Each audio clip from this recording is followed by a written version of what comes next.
అవునేష్ నేను ఒకటి అడుగుదాం అనుకుంటున్నా. ఏంటిది? ఏం లేదు, రేపు పండుగ ఉంది కదా, 2 చీరలు కొనుక్కుందాం అనుకుంటున్నా.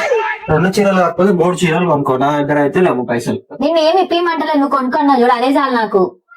సరేనే కొనుక్కోపో. ఫోన్ వస్తుంది.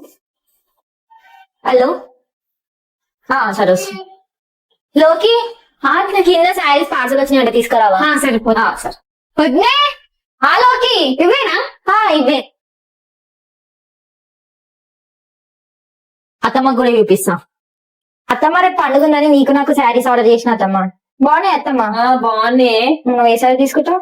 సరే నేను తీసుకుంటా కానీ అయినా కానీ నీ దగ్గర పైసలు ఎక్కడి నాకు ఫస్ట్ శాలరీ వచ్చిన అత్తమ్మ, అందుకే ఆర్డర్ చేసిన, నీకొకటి నాకొకటి అని. జీతం వచ్చిందా? ఏం పని చేస్తున్నావు అని జీతం వచ్చింది నీకు? అయ్యా అత్తమ్మ, నేను ఇంట్లోనే వర్క్ ఫ్రమ్ హోమ్ చేస్తున్నా అత్తమ్మ. వర్క్ ఫ్రమ్ హోమా? ఎప్పుడు చూసినా ఇంట్లోనే ఉంటావు, అదేంటిది? అది ఎట్లా చేస్తుంటావు చెప్పరాదు? సరే అత్తమ్మ చెప్తా, అట్లనే సబ్స్క్రైబర్ చెప్దాం. సరేనే. హాయ్ ఫ్రెండ్స్, మీరు కూడా ఇంటర్ డిగ్రీ చేసి ఖాళీగా ఉన్నారా? ఇదైతే government trusted company and genuine. మీకు నచ్చితేనే ఒకరికి 2 సార్లు ఆలోచించి మీద నంబర్ కాల్ చేసి మోర్ డీటెయిల్ తెలుసుకోండి. Bye bye.